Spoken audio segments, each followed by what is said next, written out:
In Japan, there are only 2.4 doctors for every 1,000 people, placing it 5th among OECD countries. However, this is still better than Tanzania, where there are only 0.06 doctors for every 1,000 people. Amami rushes to meet his friends Yamagishi and Okuzawa, albeit a little late. He's a young, hard-working doctor in Japan. His friends welcome him, inquiring if he had a busy day at the clinic and suggesting he get some rest. Amami reassures them that he's perfectly fine. Then, the two friends ask Yamagishi why he wanted to meet that day. Yamagishi announces, "I'm going to be a father," and both friends celebrate and congratulate Yamagishi on this wonderful news. Okuzawa is thrilled and proposes throwing a party to celebrate. However, Amami shares his plan of going to a remote island to provide medical assistance where there is no doctor. Just as he mentions this, he receives a call from the hospital, urging him to come in for an emergency operation. He gets up to leave, and his friends inquire about his destination.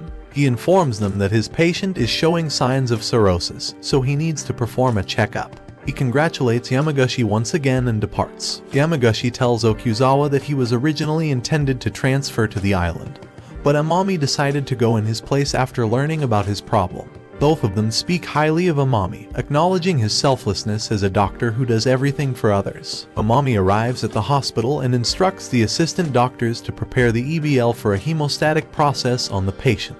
In his clinic, Dr. Amami explains to a mother that her daughter has hypophosphatemia rickets, a rare disorder causing bones to become soft and easily bend due to reduced phosphate levels in the blood. Though the mother is worried, Amami assures her that the medication is working, bringing her relief. The little girl expresses gratitude, saying, "Thank you, old man." Two nurses admire Amami's dedication and care for his patients. They feel a tinge of sadness, knowing that Amami will leave the hospital and probably remain on the island indefinitely. Amami expresses his thanks to the nurses for their continuous support before he leaves the room. During his boat journey to the island village, he succumbs to sea motion sickness. After a long voyage, they finally reach the village, where it's raining. An elderly man shows him around the place where he'll be staying. Amami becomes slightly concerned because he finds it challenging to understand their accent.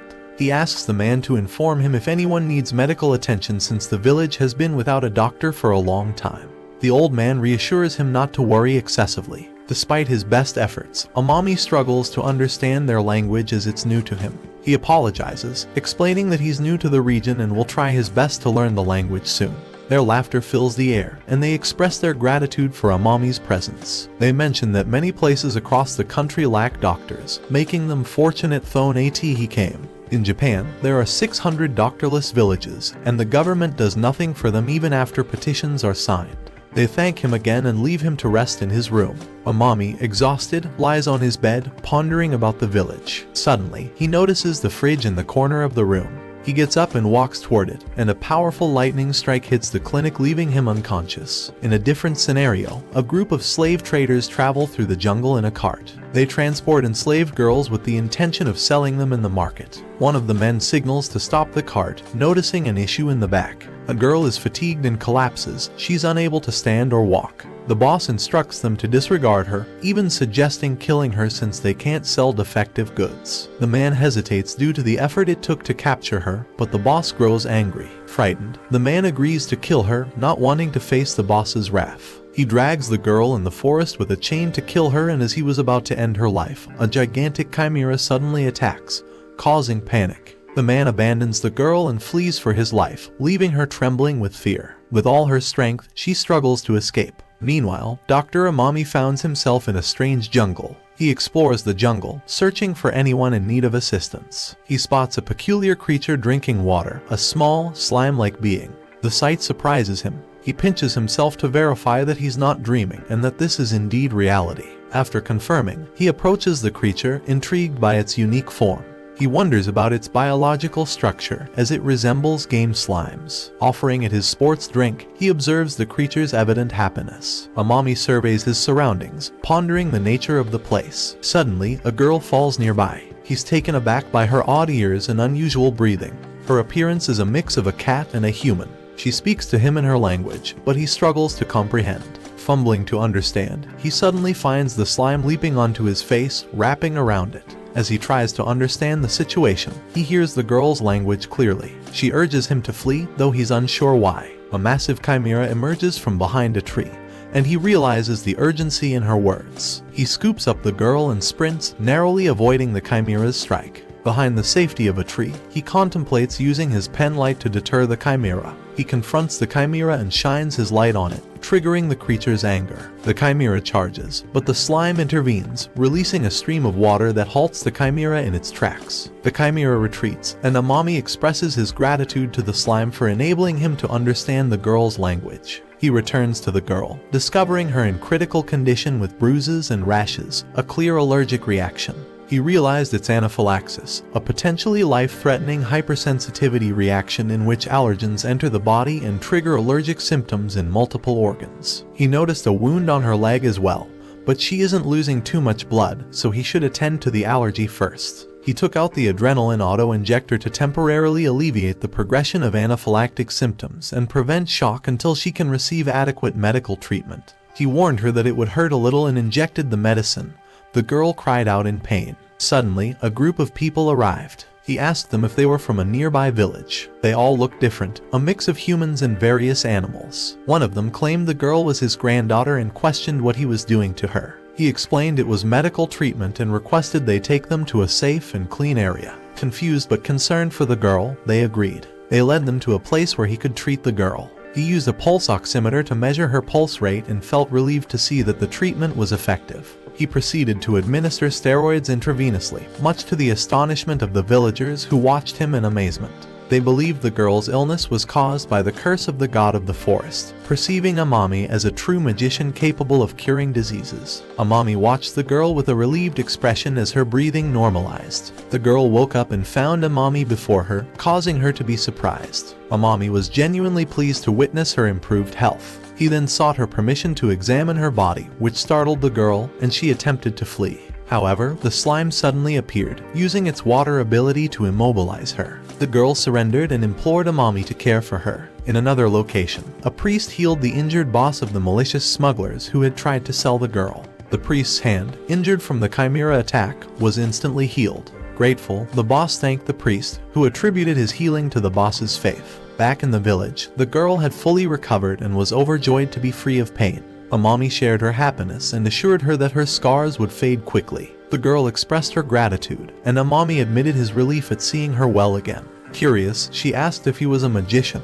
which he denied, stating he was just a doctor. He explained that even non-humans could learn and practice medical care. The girl, a beastman's slave, inquired if she could learn, to which Amami wholeheartedly agreed. He offered to help her learn and introduced himself as Amami Uido, though she could call him Uido. The girl introduced herself as Koron. Suddenly, the elderly man arrived, and Amami informed him that his granddaughter was now healthy. However, the old man shocked them by revealing his intention to return his granddaughter to the slave traders once she fully recovered. He explained that he had given her to the traders in exchange for a promise to spare their village, as they could no longer afford magical healing outside the church. Koron tried to reason with her grandfather, but he referred to her as a slave. Amami defended himself, explaining he couldn't ignore someone in need, and argued that magical healing was more valuable than a human life. As they argued, a giant chimera appeared and attacked the village, causing panic. The villagers blamed Amami for angering the god of the forest. Amami realized the chimera was in pain and identified a giant thorn piercing its skin. He proposed a deal to the villagers. He would bring the situation under control in exchange for safe passage for him and the girl. The villagers initially refused, but the old man agreed to the deal to save the village from the chimera. Amami assessed the wound and decided to make a skin incision. Koron excitedly agreed to help. Amami explained that he never refused treatment to anyone, regardless of their nature. He treated the wound with precision, using sterilizing solutions and anesthesia to reduce pain. As he prepared to remove the thorn, he requested Koron's assistance and showed her how to create a scalpel using a blade and rod. With her help, he initiated the procedure to remove the thorn from the chimera's body, as she prepared to wash the villagers' wounds with clean water. Koron recalled her grandfather telling her about the forest god when she was young.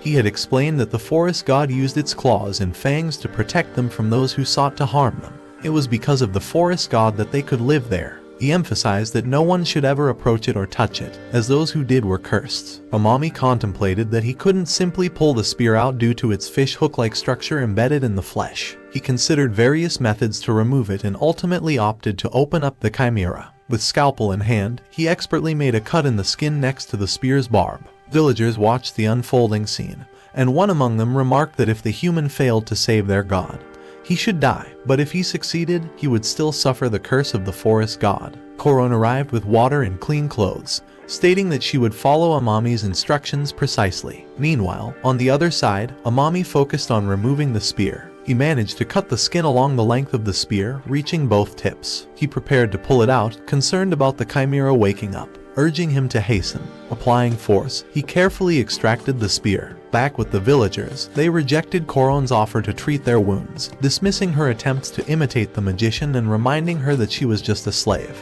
Unfazed, she acknowledged her past as a slave but empathized with the pain of injuries, urging them to allow her to help.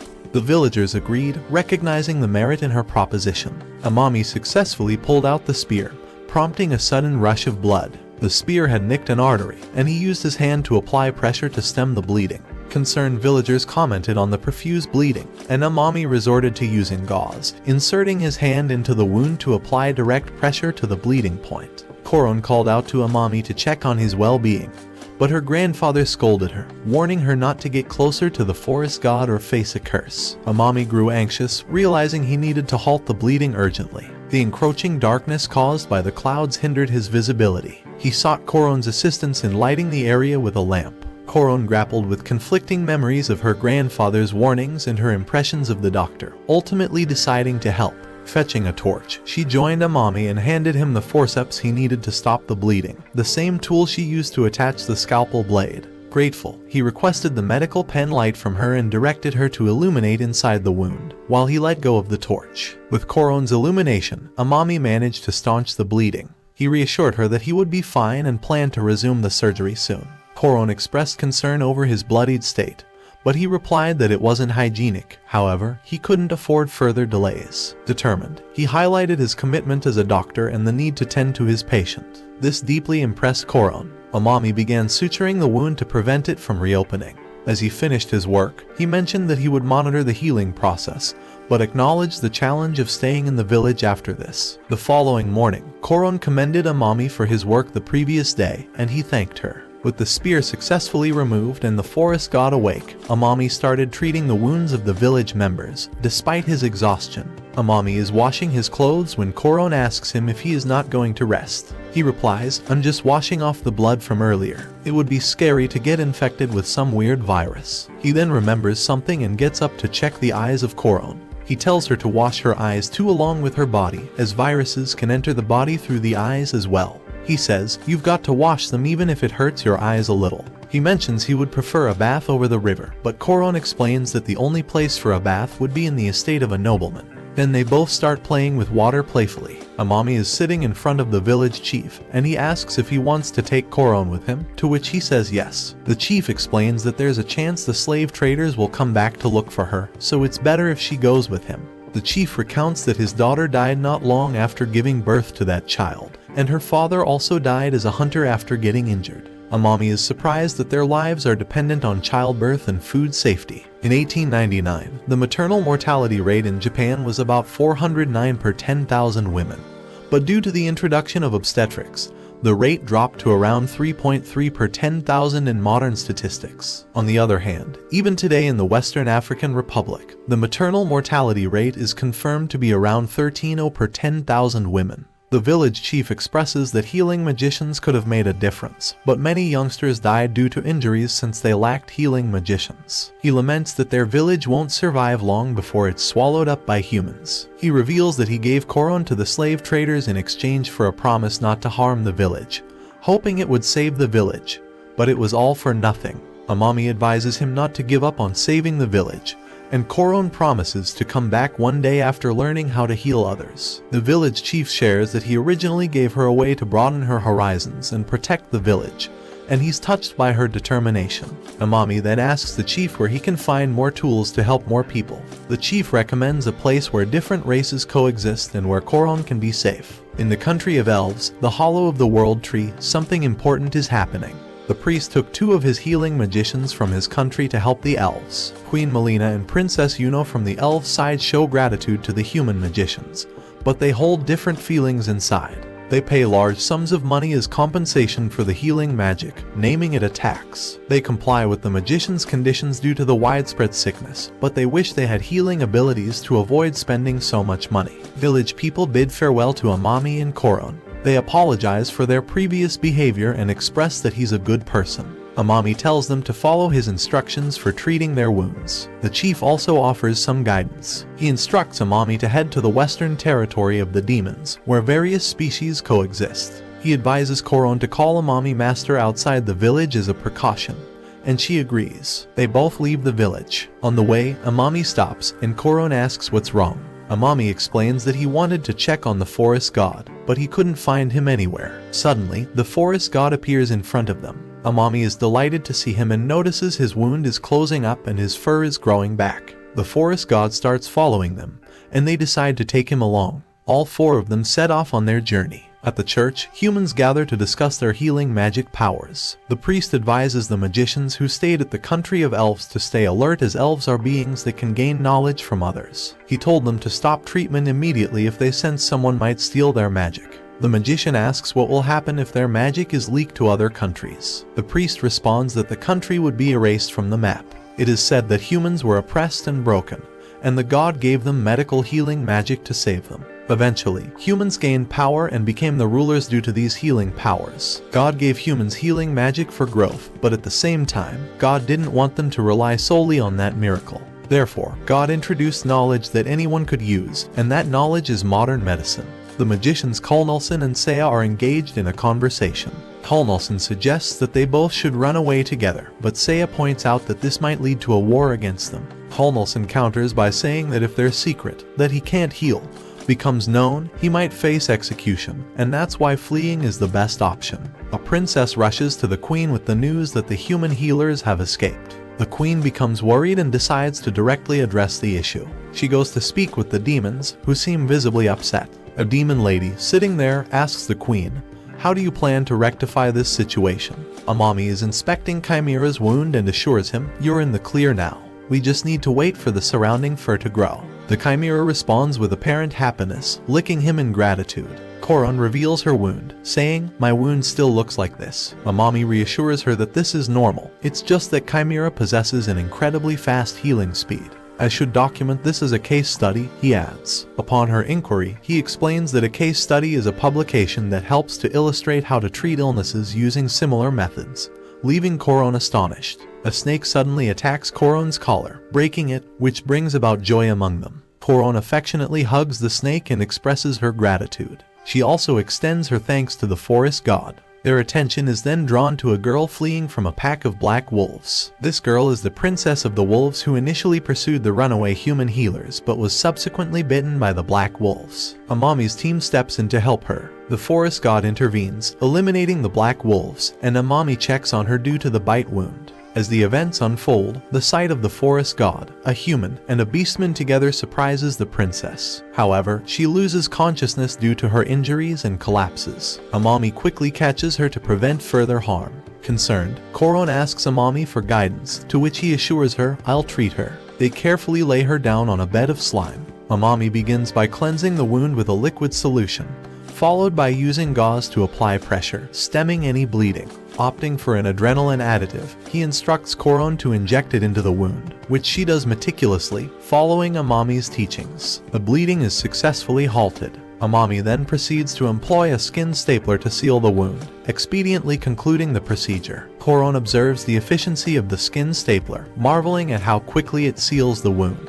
The princess regains consciousness, finding herself in the company of these individuals. Koron advises her not to touch the wound, and Amami cautions her, saying, "Don't disturb it. It hasn't healed completely yet. I've just treated it." The princess is astonished to see that the bleeding has entirely ceased. Amami reassures her that he has sutured the wound, acknowledging the possibility of a scar in the future, but noting that it can be concealed with her hair. The princess inquires if Amami possesses magical abilities. Before Amami can respond, Koron enthusiastically affirms, "Master is among the greatest healing magicians ever." Reflecting on him, the princess ponders that instead of relying on the church, they should have trusted in the guidance of the forest god. She humbly requests Amami's assistance, acknowledging their dire need for a healing magician. Overwhelmed by his compassion, she sheds tears, grateful for his kindness. The princess details that they must return to her kingdom to address a devastating illness known as the blood-spitting disease. Koron explains that the disease entails stomach pain followed by coughing up blood, leading to weakness and eventual death. While Amami begins to speculate about the potential disease based on the symptoms described, he acknowledges the need to examine the condition firsthand for an accurate diagnosis and subsequent treatment. Preparing for their journey, they mount the forest god, embarking on their path toward the elves' realm. Meanwhile, the elven queen is held captive by the demons, her hands bound. Their demand is simple: the princess must retrieve the human healers or the queen's life will be forfeited. Dr. Okusawa is attending to his patient in his clinic. He told him not to go too hard with fishing tomorrow and to get a lot of rest. He said, "This is all you need to get over an illness. I am a licensed doctor, you can trust me." The patient thanked the doctor and left. The doctor then started thinking about Amami. Where on earth did he go? The princess took Amami and his gang to the Elf's Kingdom castle. She told them that the one suffering from blood-spitting disease is inside. Koron is amazed to see the beautiful scenery there. The princess then turned towards Amami and said, "I want to tell you something before we enter the castle. I apologize, I deliberately omitted something important. Keeping it as such would be too discourteous towards your kindness." But she saw that Amami already went ahead. 3 people are coming out of the castle. They are the same people who kept the queen hostage. The princess said, "These people are what I did not tell you about. Please be careful of them." The princess told them that she brought the human healers, so please release her mother now. But after the demon lady looked at the forest god, she got really mad. She said, "Bringing him here is one hell of a stitch up." The princess said the forest god did nothing more than carry us here, but the demon lady did not believe her. She continued, saying, "You guys broke your pact with us. The word really hard for you, so now you all have to give up on your lives." The princess said, "We are very thankful you provided us with safety and protection. But the ones who broke our deal were not us but you people. We have properly provided you with our livelihood as compensation. This is all this country of the tree world can do. But you still take the queen hostage and make me suffer. You should understand my feelings, how I feel upon seeing my parents suffering. I am tired of hearing about the safety. You have no right to speak about our duty." The demon lady got angry upon hearing this. She said, "What good is your livelihood when it can't even heal the sick in front of you? If the healers can't treat all people without discrimination, what's the point of all this?" She said, "The humans have a monopoly on healing magic, calling us out of our money, not giving a single care about our lives. Every day must be great fun. All we have left is suffering and death. I won't forgive you." She shouted in anger, saying, "I will kill you all." She suddenly transformed into a dragon. Everyone is surprised to see it. She attacked them furiously with fire coming out of her mouth. When Slime stepped in and saved the doctor and his gang's lives with his water, the forest god also stepped in to save them. He attacked the dragon. The dragon is weak in front of the forest god. Suddenly, Amami signaled the forest god to stop with his hand. He said, "Excuse me, where is the person suffering from blood-spitting disease? I think it would be good to examine them as soon as possible. I don't want to discriminate against any of my patients, so please take me to them. Hurry up." Suddenly, the king of the Dragonkin, Dragon of Insanity Lintworm, came there. She said, "Why are you all trying to harm the person who came here to heal me?" The king then said, "Do you even know who you are fighting against?" She then went near Amami and his friends and, to everyone's surprise, she called the little slime elder very respectfully. She offered her apologies to the slime, saying, "It's all my fault." She then ordered her people to release Queen Melina and apologized for their actions. They are confused as to why their king is apologizing. Suddenly, she started coughing blood from her mouth, which made everyone worried. Amami stepped up to help her. She asked Princess Yuno to help him take her to a place where she can lie down. He then told Koron to carry his stuff. They took the Dragon Queen inside the room and lay her down on the bed. Amami started examining her. He confirmed palpable conjunctiva by looking at her eyes. He then said, "I don't know if your body works the same way as humans, but I suspect you have anemia. Depending on the circumstances, you might need a blood transfusion." Koron asked, "What is a transfusion?" And he replied, "We will give her blood from another person since she does not have enough in her body." The queen said she heard about a transfusion before. It was a long time ago, but those who received the blood suffered and died. Since then, this technique was forbidden to use. Amami thought it must be because of the difference in blood types or a problem with hygienic conditions. Maybe effects from infection also played a part in those deaths, but anyways, it's forbidden now. The princess told him about the leaves of the world tree. She said these leaves have the power to calm fevers and take away pain. This is the reason they built this country around this tree. Amami asked her, how do you use these leaves? And she said it is brewed in water and drunk right away. He asked, would it also work if you peel off some tree bark and brew it? But she said, you can't use the tree bark. He took aspirin out of his bag and told them it's a very effective medicine to calm fevers and ease pain. They wondered if it's the same as the leaves of the world tree. But with the patient's symptoms, it won't work as intended because it thins the blood, which may increase her bleeding and cause damage to the stomach lining. So that means it might have the opposite effect on her from what we desire. He told them that is why you should stop relying on the leaves because they have the possibility to deliver the opposite effect. So it would be best to stop using them as a medicine on her. He then started thinking about other symptoms and ways to treat her. He said it's most likely internal bleeding in her upper gastrointestinal tract, so it would be ideal to perform endoscopy. It's a way to see inside the body through a tool. If he uses it, he can find the internal bleeding and stop it. The sick queen opened her eyes and said, I understand now why the elder slime is sticking with you. I think you are not from this world. She then called her daughter and said, I think this is as far as I can go. I steeled myself to look all cool, but now I think it's the end for me. There's no other way left for me to live. She also apologized to the Queen of Elves and the princess for causing them so much trouble. Everyone got sad. Coron asked Amami if there is nothing more they can do to save her. He is thinking about other possible ways but is restricted because he doesn't have many tools. A light of hope appeared on his face as he finally thinks of a new way to save her. The daughter asks him for a way to save her mother now, but before that, he needs to confirm something first. He inquires about the cuts on her hand and whether they are from before when she transformed into a dragon. Confirming her answer as a yes, Amami's happiness shines through as he suggests, then your mother must also have these cuts on her body. Perplexed, the daughter requests a clearer explanation, prompting Amami to elaborate. Because of the cuts you have, I believe it might be possible to treat your mother, even without an endoscopy to visualize the inside of her body. If she becomes large, I might be able to help her. His strategy involves entering the body of her dragon form himself to halt the internal bleeding. However, he mentions needing a few items and expresses gratitude for any assistance rendered. Expressing doubt, the daughter voices her mistrust for humans, stating, I can't allow you inside my mother's body. I lack faith in humans completely. Undeterred, Amami proposes a solution, suggesting, if my words hold no weight, you can accompany me. Witness firsthand if my intentions harm your mother. If so, feel free to take any action against me. Skeptical, she questions, aren't you afraid of me? Amami's retort is candid. I only fear one thing, when my patient is dying before me, and I can't treat them. Guided by their purpose, they find themselves in a wide expanse, spacious enough for the Dragon Queen's transformation. In compliance with his prior request, they furnish him with a rope. Inquiring about a large blade he had mentioned earlier, Amami directs his attention to the daughter, wondering, you were supposed to bring a large blade, but where is it? With resourcefulness, the daughter injures her own hand using her horn and converts the blood and spit into a sword. Handing it over to Amami, she explains that it's fashioned from her blood and pure magic, enabling his usage. Surprisingly, Amami notices the blade's capacity to ignite, a fitting trait given her fire dragon nature. Recognizing its value for the operation,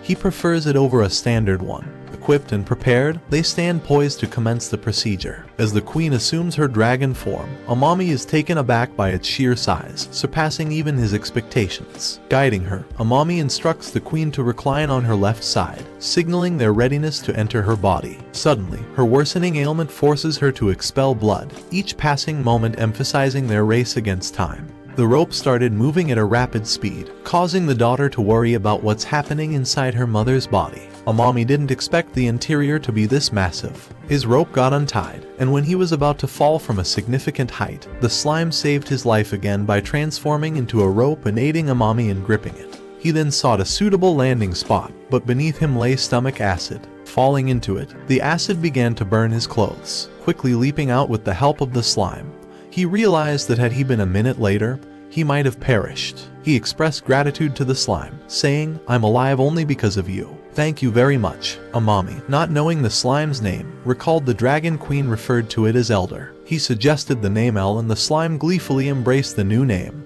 jumping around in happiness. Outside the body, the daughter initially held onto the rope tied to Amami, but she eventually let it go, stating, "Why do I have to hold it? I'm all anxious." Meanwhile, Amami was examining her stomach, attempting to identify the problem. He was inside the dragon's stomach. El held a penlight to provide illumination, allowing him to see better. He suddenly spotted blood flowing, prompting him to determine that he should move in that direction. Mindful that although it wasn't acid and wouldn't dissolve him, he should avoid it to prevent slipping. Upon encountering a considerable amount of blood, he inferred its freshness. Proceeding further, he encountered a massive tumor. At first glance, he recognized it as cancer. Meanwhile, the two human healers Nelson and Saya, who had fled the elven country, navigated the jungle. Nelson's frustration erupted. "Why are we even hiding?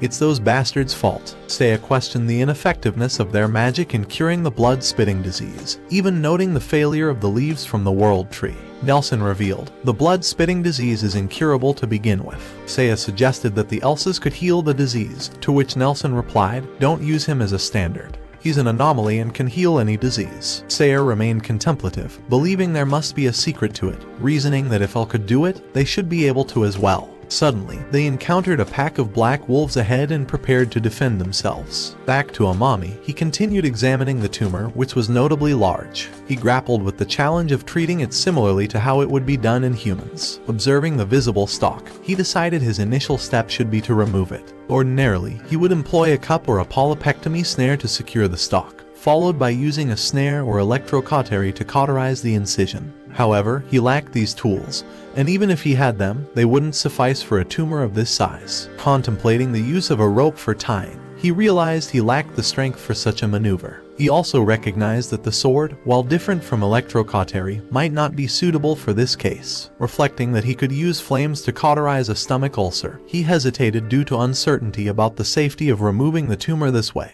especially given the Dragon Queen's anemic condition. He concluded that he couldn't delay any longer. Action was necessary now, as the condition would only deteriorate further. Even if he were to retreat, finding additional tools remained uncertain, as did finding his way back to the location. He initiated the process by looping the rope around the tumor while running in circles around it. As he began pulling the rope, he noticed blood emerging from the tumor, causing him concern about the blood supply not being severed. El contributed by exerting force using the little tree on its head, further aiding Amami's efforts. Eventually, they successfully tied a square knot around the tumor, ceasing the blood flow and confirming the interruption of its blood supply. Subsequently, using the flame sword provided by the daughter, Amami started cutting the tumor head.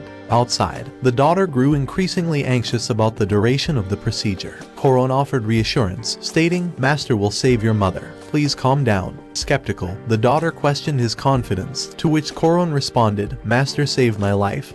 He's incredible. Although my ailment differed, I believe he can heal your mother." The queen chimed in, affirming that Amami also saved Yuno. Despite her reservations, they needed to trust that they would emerge victorious against the disease. As Amami worked within the Dragon Queen's body, she suffered with bouts of pain and coughing blood. He finally cut the big lump, but his happiness didn't last long because lots of blood started pouring out. He was surprised to see the blood was coming from an important pipe.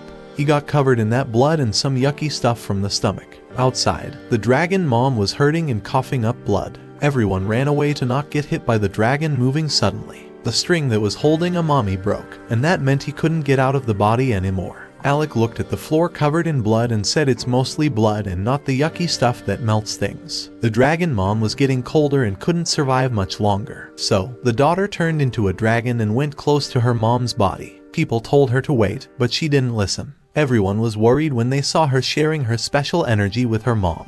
Dragons can get energy from the air through their skin, but when they're weak, they can't do it by themselves. Energy is like their blood, and if they lose too much, they could die. The daughter was giving her energy to help her mom. People were hoping Amami could help from the inside. El, the slime, covered Amami to protect him from the yucky stuff in the stomach. Amami knew El couldn't keep doing this for long, so he had to hurry up and stop the bleeding. He used a special sword with fire to close the bleeding part. Outside, the dragon mom was in pain and falling down. The daughter remembered when her mom said she might not make it. But suddenly, Amami came out of a cut in the body. Alec asked what happened to her mom and what was the thing she spit out. Amami explained that the thing was making her mom sick, but he took it out so her mom would be okay now. Alec started crying, happy tears. She couldn't believe that a human could help save her mom's life. Amami looked really happy and said, "It's much better when everyone around me is feeling good." A big celebration took place in the Elven Kingdom to celebrate the Dragon Queen's recovery. They thanked Amami for saving her life. Alec and Amami were sitting together when Alec turned into her dragon form, as Amami requested. He thought about cleaning his tools in the area with fire, so he asked Alec for help. Alec breathed fire everywhere to kill the bacteria. Coron asked about the difference between bacteria, viruses, and germs. She wondered if they were really tiny things that can't be seen.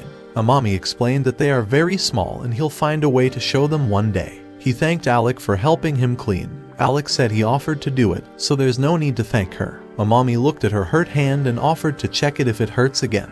Princess Yuno arrived with new clothes she made for him herself. He was really happy to receive the gift. She told him about the celebration for the Dragon Queen's recovery and the reconciliation between elves and dragons. He agreed to join the celebration. When they got there, they were surprised to see how big the celebration was. Different races were happily chatting and having fun. Amami said it felt like a festival back home. Yuno said she always loved the view of the world tree and it held many joyful memories for her. Everyone was having a great time when Queen Lintworm arrived. They asked about her health, and she thanked everyone and especially Amami. He asked to check her eyes quickly and saw that her anemia was getting better. Alec asked how long it would take for her mom to fully recover. Amami wasn't sure since dragons might recover differently from humans. He gave an example of forest god's wound healing faster than a human's. He said Lintworm's anemia recovery was fast, so he was hopeful for her. But he didn't know exactly because of the cancer, and he lacked the tools to check.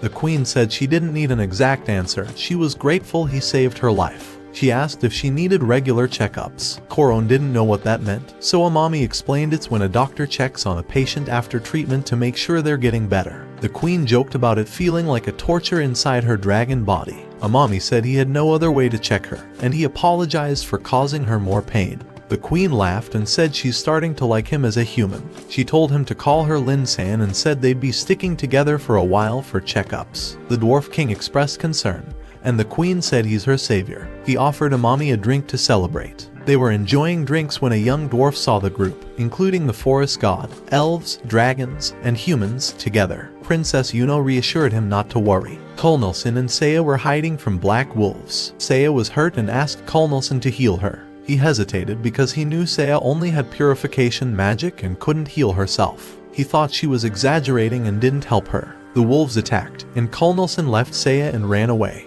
At the castle celebration, elves danced beautifully, surrounded by rings of light that illuminated the area. The dwarf king mentioned that the elves were crucial for the world tree's well-being. He explained the tree provided for everyone and helped with pain using its leaves. He said they trusted their country more than human magicians. He mentioned that with healing magic, they could have changed their future for the better. The dwarf king looked to Amami for help. Amami realized how important medicine was in this world. He now knew his purpose was to help others with his medical knowledge. An elf ran from the jungle, warning about a pack of black wolves approaching. He was injured but wanted to alert everyone about the danger.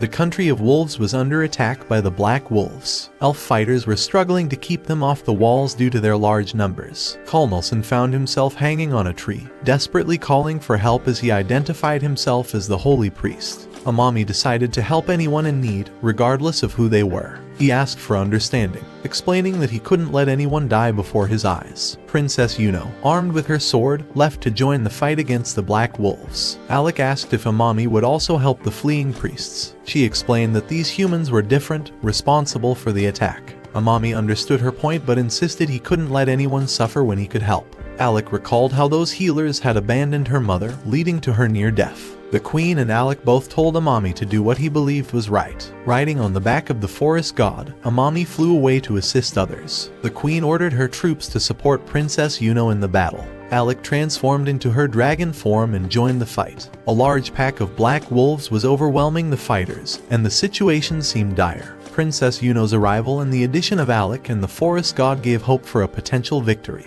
Amidst the chaos, Amami noticed an elf named Hike injured by a wolf's attack. He recognized that animal claws could cause infection and offered to treat his wound. The captain agreed, instructing them to head to the castle for treatment. Yuno informed Amami that no one else was injured at the moment, They had minimized casualties. Alec spotted the priest hiding in a tree. She confronted him, showing her anger towards those who prioritized their own safety. Alec was determined to kill him. The priest noticed Amami and tried to appeal to him as another human. This angered Alec even more. She questioned the priest about the girl who had run away with him. She criticized him for leaving his partner behind to die and vowed to find them both. Alec flew into the jungle to find Saya. Amami decided to follow her, determined to prevent the deaths of the two healers. Riding on the forest god's back, he and his friends pursued Alec. They discovered the cause of the wolves' attack. The two healers had provoked the wolves by attacking their cubs. It was Karlnilson who had initiated the conflict, leading to retaliation from the wolves. They found Saya badly injured and covered in blood. Alec examined her and realized that she was on the brink of death due to her severe injuries. Amami checked her pulse and used his stethoscope to listen to her weakening heartbeat. The captain intervened, questioning Amami's priorities. Hike was waiting at the castle for treatment, yet Amami was focusing on helping Saya just because they were both humans. The captain found this unacceptable, leaving Amami puzzled. Amami mentioned that according to the rules of triage, Saya requires immediate treatment. Every moment is crucial for her, and she could literally die if I don't provide the bare minimum of care. Triage is a process that paramedics use during disasters to decide which patients need treatment first based on factors like urgency and the severity of injuries. There are 4 stages. Black means treatment is unfeasible or the patient is already deceased. Red indicates the highest priority for treatment to save a life. Yellow signifies delayed treatment, as they're not in immediate danger but still need care. Finally, green means mild treatment for people with minor injuries who don't require specialized medical attention. Karlnilson called out to Amami and asked him to treat him first, as he is a magician. The captain observed this scene and thought that Amami is just like other human beings. He saved the queen's life because he wanted to become famous and improve his social status. Amami examined Nelson's hand and determined that he didn't need immediate medical attention since he falls under the green category in the triage rules. This surprised the captain, who had expected Amami to treat Nelson first due to his higher social status. Nelson became angry and called Amami a fraud, but Amami chose to ignore him. He proceeded to treat the girl first, showing others that she had a hole in her lung, which was more dangerous than it appeared from the outside. He administered some medicine to buy them time, explaining that he would continue her treatment once they returned to the castle. He apologized for worrying everyone and assured them he'd examine Hike next. The captain told Amami that he had nothing to apologize for and that if anyone should apologize, it's him. While they were speaking, Karlnilson attempted to escape. Alec caught him with her dragon tail, and he continued to berate Amami for not prioritizing his treatment. The captain found himself confused, trying to figure out whose side he was on, as he didn't believe that these two humans were worth saving.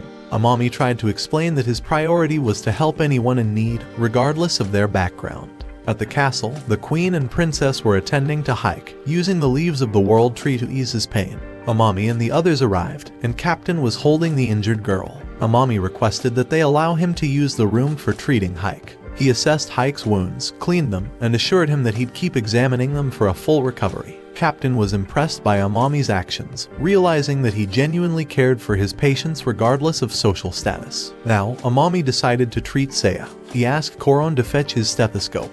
He noticed that there was still air in her chest cavities and planned to insert a tube to drain it, which would help inflate her lung. If her lung didn't heal on its own, he would perform surgery. The queen was greatly impressed by Amami's compassionate nature and expressed her desire to make the world tree a home for him. Meanwhile, Karlnilson found himself locked up in a cell in the country of elves, designed to prevent him from using magic. Angry, he predicted that a war would break out due to his mistreatment. Alec responded calmly, explaining that no one here would risk their life for him, and her mother was fully healed. She punched him and made it clear that he was no longer valuable to anyone. At the church, a healer informed the holy priest Archbishop Elses that the priest and deacon they had sent to the country of elves abandoned their healing duties and ran away, only to be captured again. A conference was held to discuss the future relations between wolves and dragons. Both queens were present, Queen Melina of the elves and the Dragon Queen. Queen Melina inquired if the dragons wanted to renew their pact, to which the Dragon Queen and Alec both agreed. However, the Dragon Queen made a request that Amami Uito be included in the conditions of protecting the elven country. Chancellor Maillard asked if they wanted to keep Uito-san here, to which the Dragon Queen affirmed. She explained that Princess Yuno had brought Amami there, and since he had saved her life, they wanted to protect him from other countries and keep him within the country of elves. Princess Yuno supported this idea, as did the Elven Queen. Just before the Chancellor was about to sign the pact, the Queen requested to wait a little and consult with Amami about his wishes before finalizing his inclusion in the country of elves. Meanwhile, Coron was holding Amami's stethoscope and examining Seiya. She noticed an unusual sound on Seiya's right side as she breathed. Amami explained that it was the sound of her right lung breathing and advised Coron to monitor her closely. If the noise didn't subside, they would have to decompress her chest and explore adhesion methods. At that moment, Seiya woke up, seeing Alec in front of her and feeling scared. Amami reassured her, explaining that Alec had found her and brought her to safety. He assured her that the pain would subside soon, and she'd regain her health. Alec left after a brief interaction with Amami. Coron expressed interest in using the stethoscope and asked if it was okay. Amami agreed and even suggested they share it since he only had one. Chancellor Maillard arrived to meet Amami. She introduced herself and expressed her pleasure in meeting him. Amami got excited when he saw that she was wearing glasses and asked to take a look at them, as they could be useful for his medical work. Maillard then took Amami to the ongoing conference. Amami discussed with the council his concerns about the injured people, mentioning the risk of infection from the wolves' claws and fangs. He specifically mentioned the risk of rabies, a dangerous disease transmitted by wild dogs and wolves. Amami wasn't sure if rabies existed in that world but wanted to be prepared. He requested that the patients be confined in one room, where he could regularly examine them. He also suggested conducting a survey to check if anyone had similar symptoms. The Queen accepted his request and asked how they could compensate him. He declined any rewards, explaining that he had already caused them enough trouble and treated everyone because he wanted to. Dragon Queen playfully teased him about his feelings towards saving her life, and he panicked, clarifying his intentions. Amami expressed his desire to establish a medical facility similar to one back in his world, where everyone could receive treatment without discrimination. This idea resonated with everyone, and they were impressed by his kindness and determination. Maillard asked if he could teach them some of his medical magic, which he readily agreed to. He mentioned his wish to teach as many people as possible so that everyone could have access to proper medical care. Queen Melina then announced their plan to create a place within the country of elves where anyone in need could receive help. Meanwhile, at the church, an archbishop was swiftly healing a girl's leg wound. Other priests were amazed by his speed and dedication. He received a message about an emergency papal meeting called by Archbishop Eccles. Along the way, he encountered other priests named Saul and Comet, who were unsure about the purpose of the meeting. They arrived at the venue and saw two more individuals, Fia and Zess, present. Archbishop Eccles arrived and informed them that Holy Priest Kulnelson had neglected his duties and was captured at the World Tree. To prevent the leakage of their healing magic, he called the meeting to address the situation. Alec came to meet Amami when he was lost in thought. Alec asked him if he had heard that Amami was working on something, and Amami replied, "I'm going to build a hospital where everyone can receive treatment." He showed Alec a book with some drawings he had made. On the first page was a drawing of his mother's dragon form. Amami said, "I want to create a new text on anatomy. I performed surgery on a dragon, and I want to document all the details so that others can benefit from it in the future. For instance, if Coron ever needs to treat a dragon, she can do it without much difficulty. However, it's still unfinished and won't be of any help yet." He recalled his failed attempt at making soap earlier, which emitted such a foul smell that people gathered to see the source. Coron remarked that it was fun, as she had never made soap before. Amami explained that using soap for personal hygiene can prevent various diseases, emphasizing the importance of maintaining good health. He had an extensive list of tasks ahead, including building a hospital examination room and acquiring tools necessary for treatment. Given his knowledge and understanding, the list of things he wanted to accomplish seemed limitless. Alec then invited him to the pub. At the pub, Alec introduced Amami and ordered the finest alcohol available. However, Amami mentioned that he tried to avoid alcohol whenever possible. Just then, Dwarf King Normum arrived, visibly drunk, and offered Amami a drink resembling beer. Despite it not being chilled, Amami enjoyed the taste, explaining that back home, it's called beer and is typically served cold. The group decided to try it, and Tega managed to chill a cup of beer, which Normum greatly enjoyed. He likened the experience to having fun sledding down a hill of gold dust. Amami suggested that mixing the beer with other alcohol or fruit juice would enhance the flavor. Having been a frequent alcohol consumer before becoming a doctor, Amami was well versed in such matters. While they enjoyed their drinks, Normum requested Amami to examine his grandchild, who was suffering from constipation. In exchange, he offered to create anything as compensation, highlighting the dwarves' skills in blacksmithing and craftsmanship. Norman then asked about the dragon's work. Alec clarified that dragons primarily work in areas with frequent conflicts, such as the Ether place above them. Amami inquired about the Ether, but Norman suggested it would be best not to know about it due to its harmful effects. Intrigued, Amami asked if they could go upstairs to see for themselves. Upon arriving, a girl named Shia welcomed them and urged them to keep their voices down to avoid disturbing other patrons. Inside, people were smoking Ether and appeared pale and coughing. Alec explained that Ether, also known as the breath of God, provides temporary relief from even the harshest pain, allowing one to find peace. Amami saw potential in using it for general anesthesia, but wanted to confirm its effectiveness through clinical trials. During the meeting at the church, Comet proposed killing 2 individuals, prompting Arch to advocate for a more peaceful solution due to their shared faith. Elson expressed indifference toward their return status. Saul suggested infiltrating the elf country for reconnaissance and settled on a coin flip to determine the envoy. Zess won the game and would be the one to visit the elves. Zess disguised himself as a merchant and set off for the elf country in a carriage. Meanwhile, Amami was excited about Ether but remained uncertain about its proper dosage and application. He stated the need for clinical trials involving various individuals. Alec recommended seeking Shia's help for the trials. Impressed with Amami's hospital building idea, Alec offered his assistance in crafting blades using soul silver, sparing Alec from self-inflicted harm. Amami was puzzled about soul silver, and Alec enthusiastically promised to show him. He grabbed Amami's collar and eagerly led him to discover what soul silver was. Flying at a high speed, Amami began to feel the cold. Alec reassured him that they were nearly there and promised to light a fire for him when they landed. They reached a place known as the former Dwarves' Kingdom, which housed the Tossium mine and a castle. Furious, Amami asked if the castle had been destroyed, to which Alec explained that people had moved away seeking a better quality of life and richer veins. Seating themselves around a fire, Alec mentioned that Norman had stayed here until the end, making it his hometown. On the other side, Queen Melina approached Norman with their plan to build a hospital, leaving him surprised. She also sought Norman's help and expressed gratitude if he could assist. The idea of being needed pleased Norman, and he readily offered his willingness to help in any way possible. Eager to know more, he asked about their plans. Yuna explained that they would consult Amami, although Alec had taken him to the Tossium mine to introduce him to soul silver. Norman downplayed the mine's significance, describing it as a pile of dirt, now nothing more than a ruin.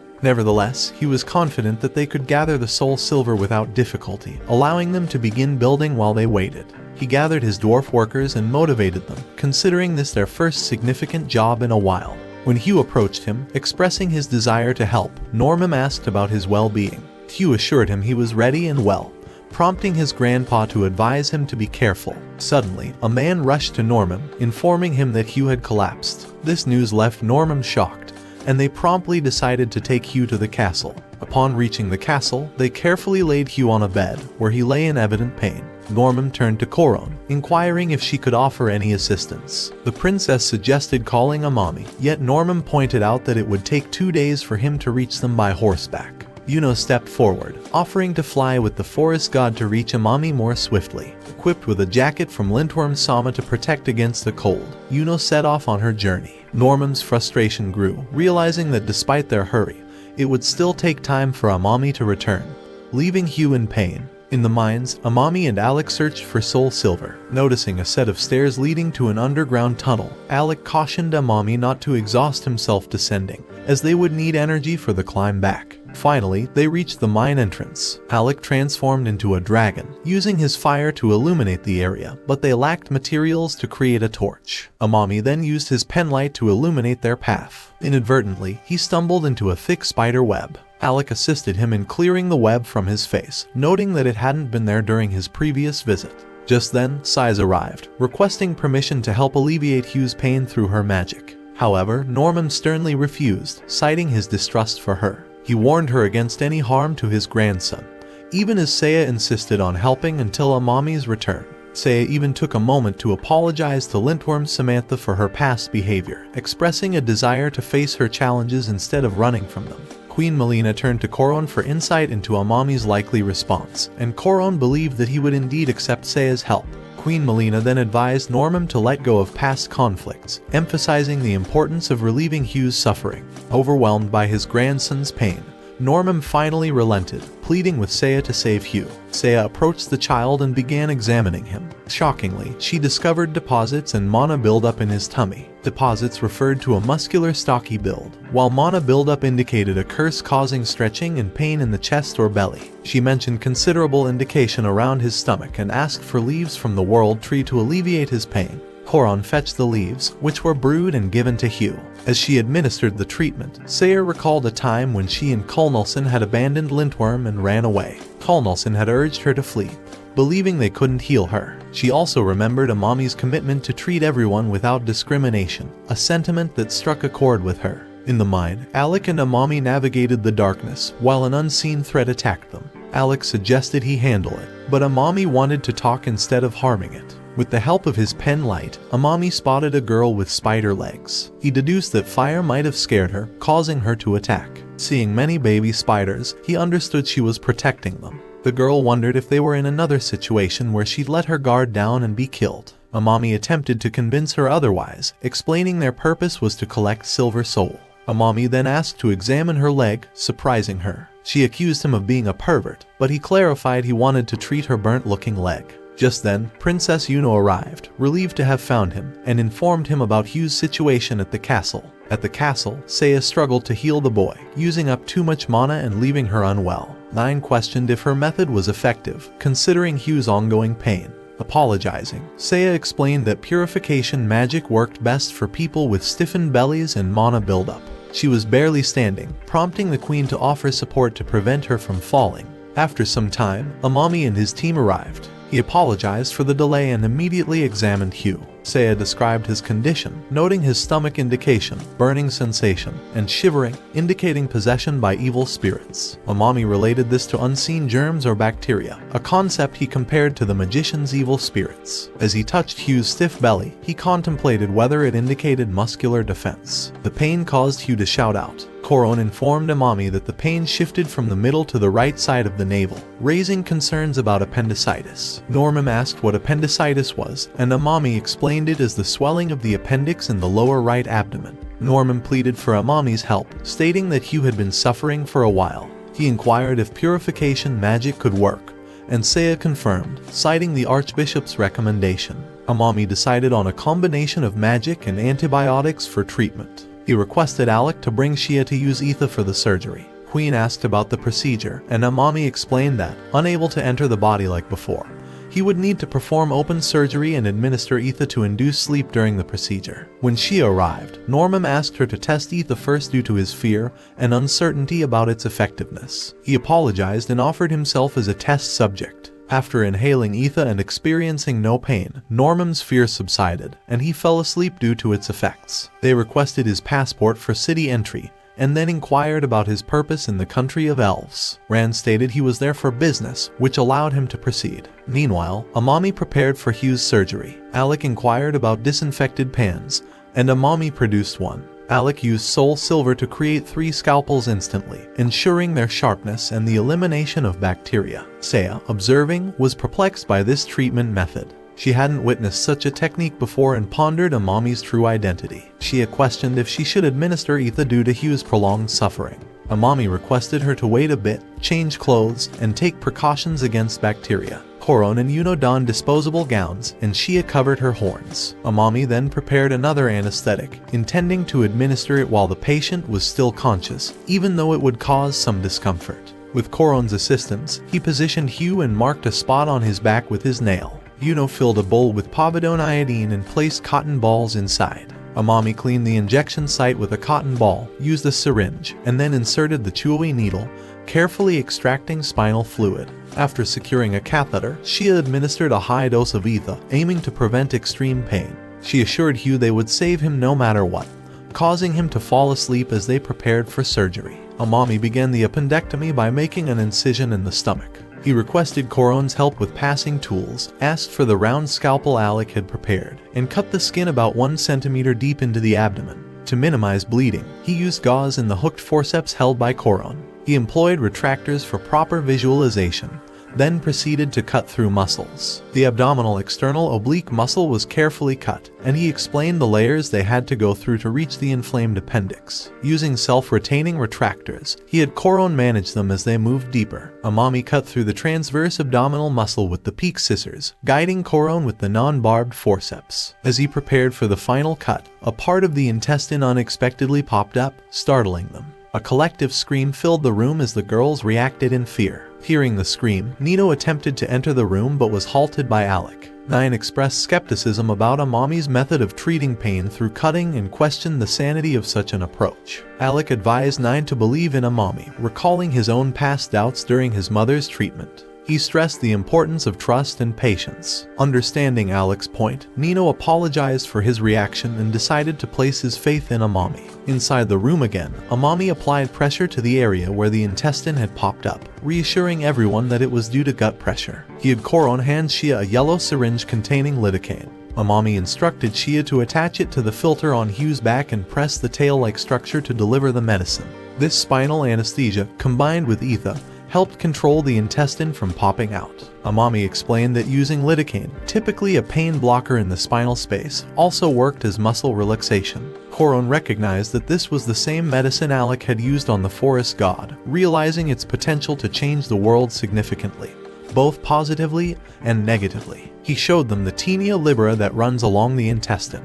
If the dwarves have the same anatomy as humans, then we should be really close to the appendix. Suddenly, they saw the swollen appendix. He told them that this is the cause of his illness, and now we need to remove it and Hugh will be all better. But looking at it, I can see that compared to how swollen it is, the surroundings are barely swollen at all. It's all thanks to Saya's purification magic that prevented the inflammation from getting worse. He said if we cut it right off, the bleeding will start, so we need to block the artery and stop the blood supply first. He asked Yuno to help him by taking over to hold the scissors to keep the appendix in place while he gets ready to block the artery by suturing it. He carefully wrapped it around the swollen appendix and with the help of scissors, he cut down the artery to block the blood flow. There is no bleeding, so they took a sigh of relief that it worked. Now it's finally time to cut off the appendix, but it will just leave a hole if we do it now. We have to clamp it beforehand. He held it with a clamp and squeezed it, and with the help of threaded suture, he started suturing just below the area where he is going to make the cut. Everyone is nervous as he got ready to finally remove the appendix. He held a sharp-edged scalpel in his hand and cut it. He disinfected the area with povidone iodine using the second cotton ball that he soaked in the solution before starting the surgery. He thanked Yuno and said that's all for now. We are done removing the appendix and we also cleaned the area. They all thanked each other for their hard work and dedication. Then he said the surgery isn't over yet, we have to close up his stomach neatly again, so let's keep at it. Shia went and woke Normim up, and they told him that it's done now. He asked where Hugh and Amami are. Is Hugh alright now? They told him that he is fine and sleeping peacefully. Everyone's faces lit up with pure happiness and joy as they all jumped in excitement. Saya is also impressed and said he really dealt with the nasty evil spirit in that weird way, and he saved Hugh's life. He is truly an amazing person. Hit the like button and subscribe so you don't miss our latest videos.